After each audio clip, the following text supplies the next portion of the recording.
This is the Language of Music, episode 3.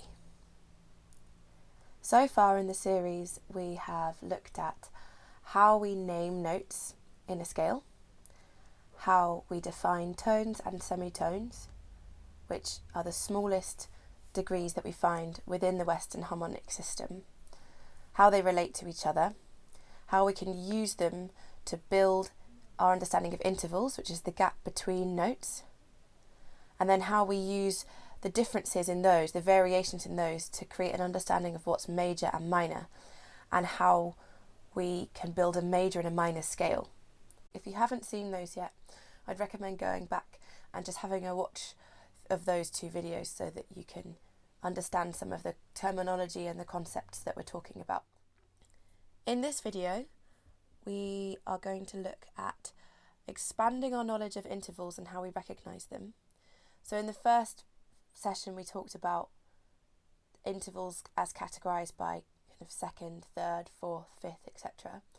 And in this session, we're going to look at how we can break them down further into major and minor intervals, or diminished, augmented, or perfect intervals. Now that's lots of terms straight away, but we will come back and define them later on.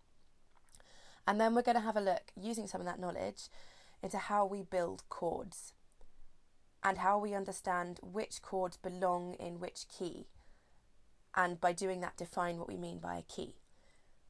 So we'll be breaking down how a key can divide up into different chords and how we know which chords belong in which key and which notes make up those chords. So that's a little overview of the session that we're going to have today. So in the first session, I looked at naming all of these intervals by numbers. 1, 2, 3, 4, 5, 6, 7, 8. That's just a major scale. And like I said, if you haven't watched the video that kind of defines major and minor, I'd recommend going back and having a look, although we will talk about those definitions again in this video. We're revisiting our understanding then of these numbers, but we're going to break them down a little bit further, and we're going to sing and play each one of these intervals. I suggest pausing the video and singing or playing it yourself so that you can start to absorb this into your own ears and into your own voice or instrument or whatever it is that you're using. Feel free to pause this as many times as you like, replay as many bits of it as is helpful for you. The first interval that we're going to look at is the minor second, which sounds like this.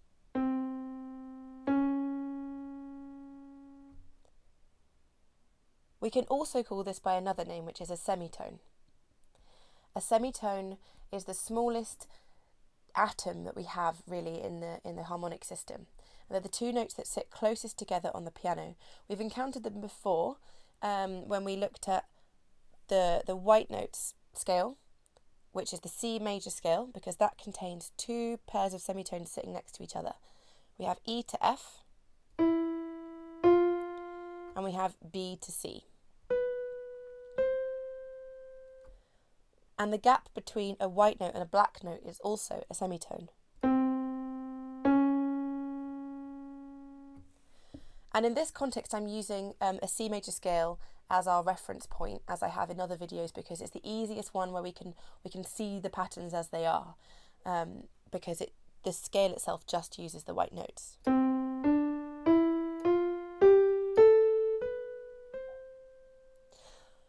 To understand the smaller degrees of intervals that we're looking at, we're also going to use the black notes, but starting from C. So the minor second,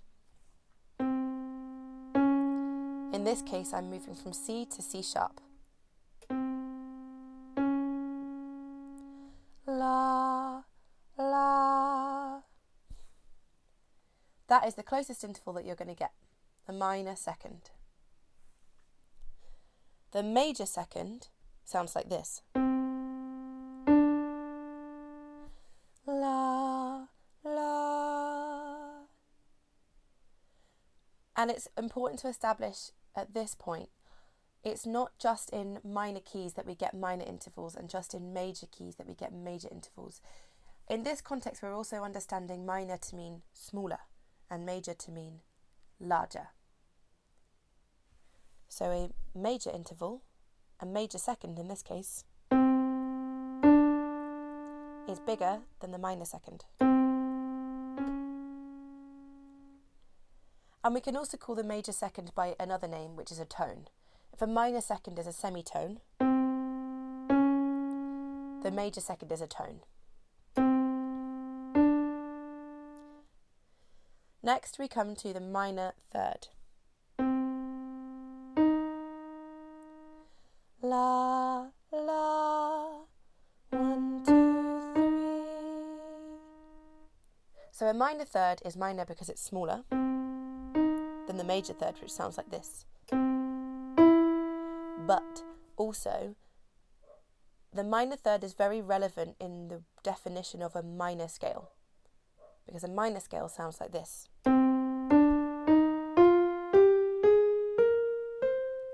So we have that interval right at the beginning of the minor scale. By contrast, the major third sounds like this.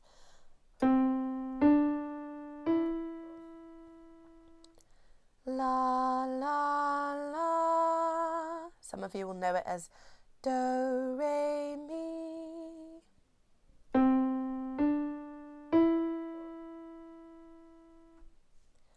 So that third interval is a helpful one to learn because it helps us to differentiate between whether we're in a major key or a minor key. Then we come to the perfect fourth, which in this case is C to F. La, la. It's an interval that's quite familiar. We know it from, for example, Amazing Grace. Amazing Grace. So that's the perfect fourth. It's not major or minor, it's a perfect fourth. But it can have a variation, which is when we jump up by another semitone. This is what we call the augmented fourth. La, la. It sits a semitone above the perfect fourth, so in this case, in the key of C, we're looking at an F sharp.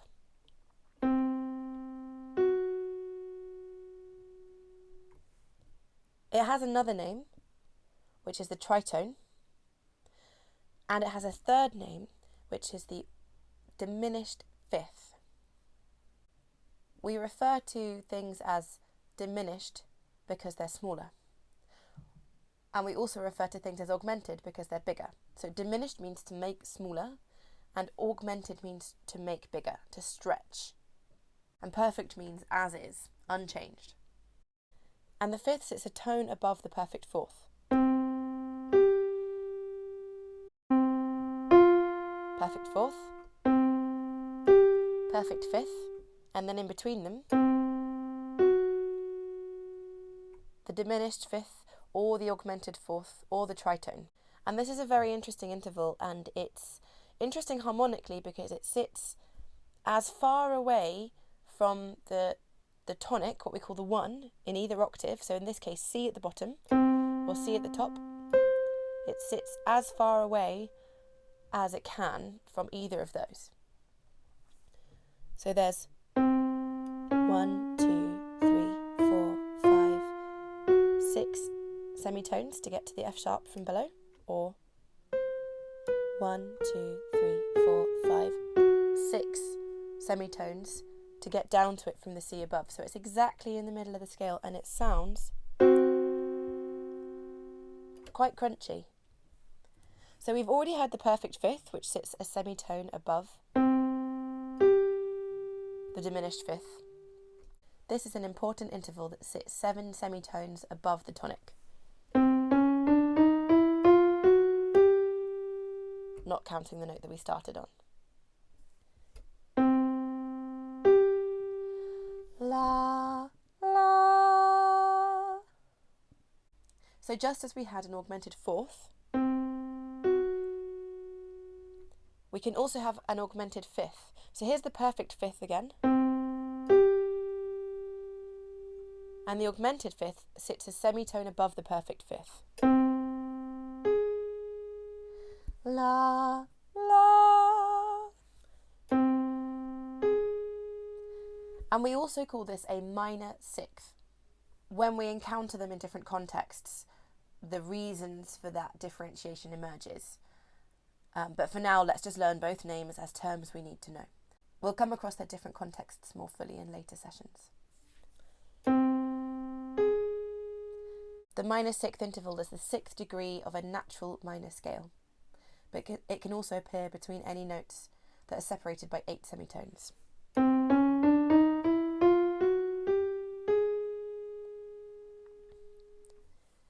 The major sixth sits a semitone above the minor sixth. La, la. We've come across it in previous sessions as an important element of the major scale. It's the pivotal note that we use to find the minor scale that's the cousin of the major scale, what we call the relative minor. And the relative minor scale uses all the same notes as the major scale, but starts on the 6th degree of the major scale. This is a topic that I talk about in much greater detail in the second video. The major sixth interval is an important one to learn by ear, because it's quite common but a bit further away than the very familiar 1-4 or 1-5 interval relationships. Here we have 1-6. A good tip is to learn how it sounds by remembering the first 2 notes of that folk song, My Bonnie Lies Over the Ocean.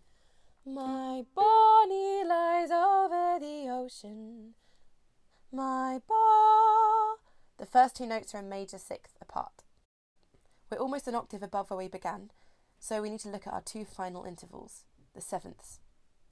They're quite far for a voice to jump, so it's worth spending some time really learning what these 2 intervals sound like.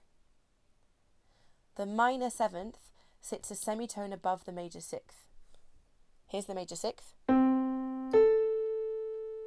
Here's the minor seventh.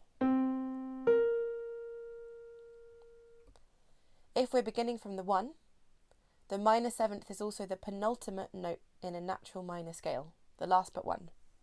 Sounds like this.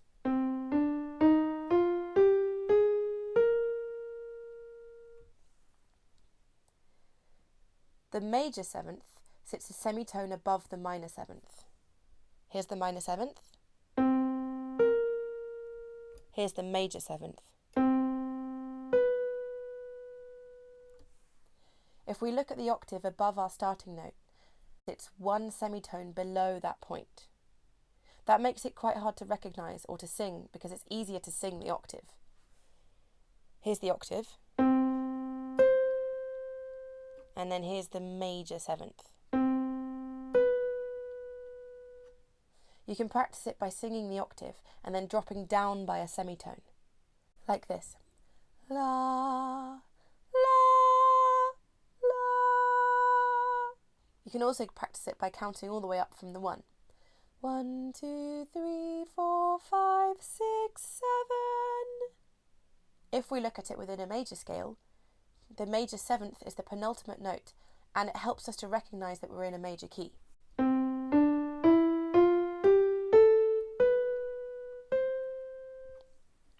Just as the third helps us to understand whether we're in a major or a minor key. Then finally we reach the perfect octave, which is a full 12 semitones above its lower equivalent. 1, 2, 3, 4, 5, 6, 7, 8, 9, 10, 11, 12. Octaves occur wherever we play notes with duplicated names, so F and F, or B and B, or D and D, and so on. It's really important to remember that these recognisable intervals occur everywhere. Anything that is a certain number of semitones apart can be defined by its interval name and the characteristic sound that it has. For example, a major third occurs between 1 and 3 of a major scale. But it also occurs between notes 4 and 6 of the same scale. Because in both relationships, the notes are separated by 4 semitones. We learn to map intervals by how they sound when we relate them to the first note of a scale, what we call the root or the tonic of a key. But we can also detach them from that context and find them everywhere, starting on any note. So it's helpful to learn how many semitones there are between the intervals by playing them and singing them, and then you're able to recognise them when they occur from another point, starting from anywhere that's not just the one. Learn the characteristics of what those intervals sound like. And everything that we're doing in this context assumes that we're working within a key.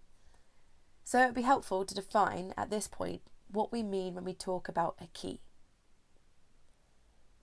And what we're identifying with that term is the home zone that our ears are recognising as familiar. There are certain ways that notes behave within these contexts, according to conventions of musical writing that have become standard over the last 400 years or so. And learning to recognise which notes do and don't belong in certain keys can help us to choose whether to follow these rules or break them. So we can take a scale made up of specific notes and build those notes into groups that we call chords. The way that those chords interact with each other creates our feeling of home within the key that we're using.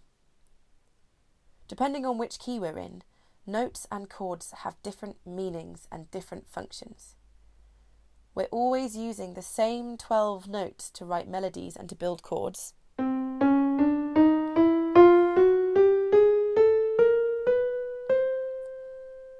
But depending where we start and what we consider to be the home key, the tonal centre, these notes all have different significance. Certain chords establish our feelings of home and our sense of the key. In order to understand which chords are important for establishing the key, let's look closer at how we build chords from the major scale. We're going to refer back to the system of numbers that I introduced in the first session. And when I refer to chords in this context, I'm talking about the triad, meaning a chord built from 3 notes. A triad is built using a 1-3-5 relationship. We pick a note, add a major third or minor third above it,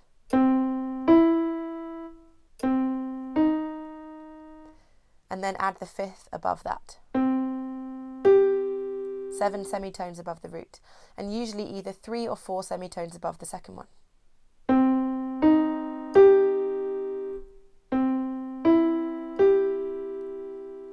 This is how we form a triad.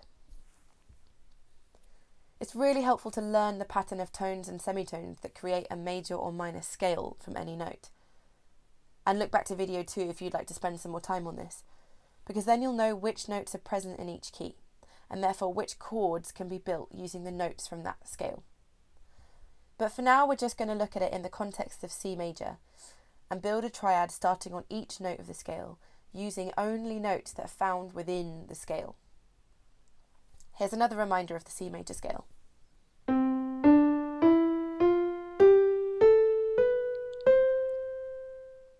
I'm only going to use these white notes to build each triad, a 1-3-5 chord, on every note of this scale, because those are the notes that are present in this scale. The first chord that we're going to build from is called the tonic, and in the key of C, our tonic uses 1, 3 and 5, which is C, E and G.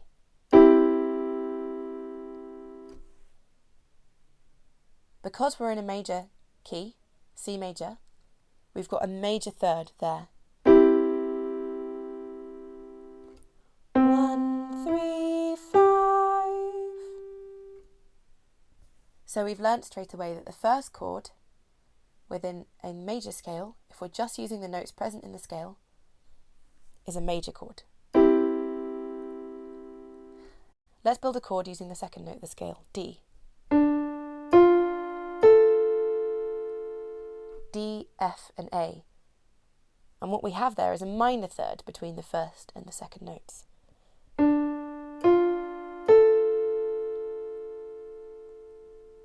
So that's another rule we've just learnt straight away. In major keys, the chord of the second note of the scale is always minor if we use the notes present in the scale to build the triad. If we wanted to play a D major chord, we'd have to add in an F sharp, which isn't present in the C major scale. So here's D minor. In the first chord, we jumped by 4 semitones to reach the second note of the triad. 1, 2, 3, 4. In the second chord, from 2, we jumped up 3 semitones to reach the second note. The distance between the first and third notes of each triad is a fifth, in both cases, with a distance of 7 semitones.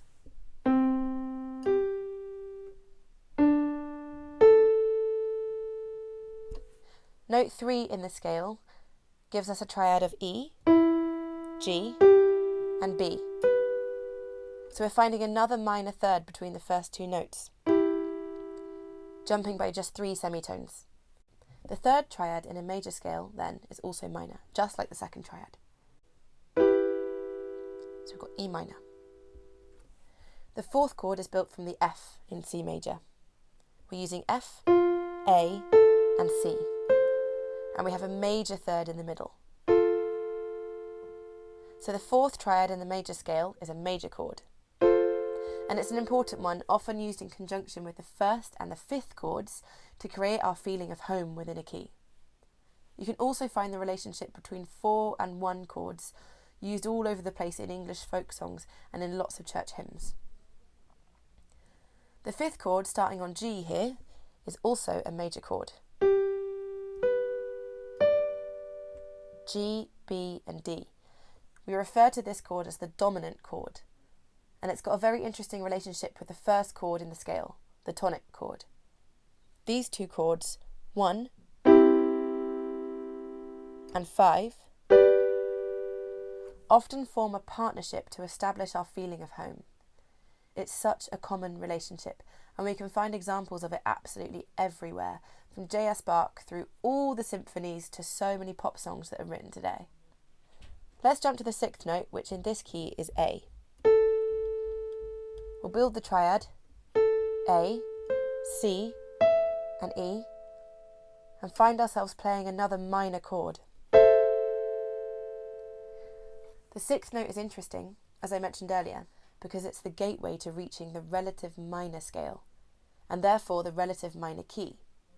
C major, A minor. I'll play the triads of 6 and 1, C and A.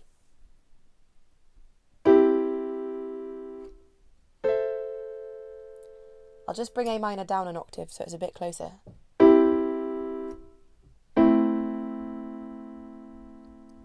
You can hear how close those 2 keys sit to each other.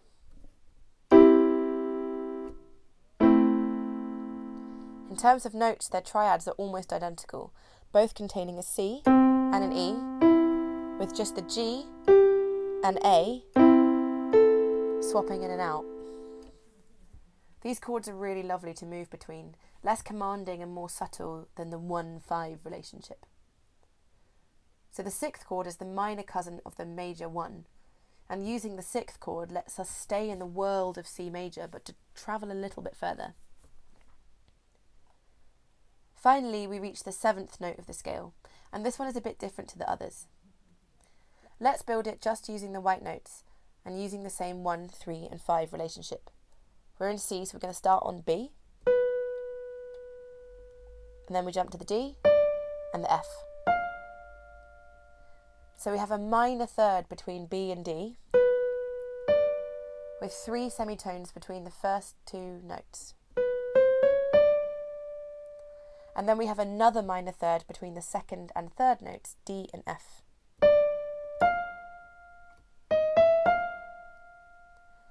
This is what we call a diminished chord, a pile of minor thirds sitting on top of each other. Whereas all the other triads had a full fifth, identified by a 7 semitone jump between the first and third notes of the chord, This one doesn't. It's the same relationship we encountered earlier in our interval practice, the diminished fifth. And remember, that sounded like this. We hear it again here. The seventh chord contains the only diminished fifth relationship when we're building triads from the notes in the major scale. And then we're back to the tonic, an octave above where we began. And these triad relationships, the pattern of major and minor chords that occur within a major scale, are transferable to all the major keys. 1, 2, 3, 4, 5, 6, 7, back to 1. If you can learn these patterns, you can unlock a freedom of movement between different chords and between different keys, using knowledge of numbers and the relationships that they represent within each key to experiment with different structures. For songwriters, you'll probably find that you're already using loads of these relationships intuitively when you write your material. For those of us that have grown up listening mostly to Western music, this is a tonal world that we've been immersed in for a long time, and we've subconsciously absorbed a lot of this into our listening, our writing, our playing, and our general understanding of what makes elements of music sound familiar. So learn this if it would help your practice to know why certain chords sound right together, or wrong, or if you want to improve technical communication with other musicians. But it's not necessary at all to use this when you're writing or listening or playing if you don't want to. Some people write their best songs with no conscious plan, guided by the sounds themselves, and there's nothing wrong with that method. But I know that these words and names and concepts can feel like a huge mountain to climb, especially when other musicians throw these words and numbers around without explaining what they are, and it's really easy to feel lost and discouraged in those moments. To summarise, we now have a bit of a map for understanding what a key is and what a chord is and how they relate to each other. The key is the big, wider context, which contains all the chords related to that key. The chords are the smaller context, built from notes found in the scale of that key. And the scale is determined by a recognisable pattern of tones and semitones that happens within 8 notes from 1 through to 7 and back to 1. Or we can think of it by starting from a single note, expanding outwards by certain intervals to form chords, and the chords are used in relation with each other to establish a key. We've covered a lot of ground in this video, and I appreciate that some of it might feel complicated. My aim is to try and demystify some of these concepts and terminology. But if you just feel more confused after watching this, please feel free to drop me a message on social media to ask a question. My Facebook is @BethanyMRobertsMusic and my Instagram is @bethany.m.roberts. I run a weekly drop-in theory session every Wednesday at 6 p.m. UK time, where we build on the knowledge we learned in the previous class with opportunities to ask any questions. Please come and join if you'd like to. I've put a payment link below this video in case you'd like to contribute to my ongoing teaching work, but no pressure at all. Thanks so much for listening.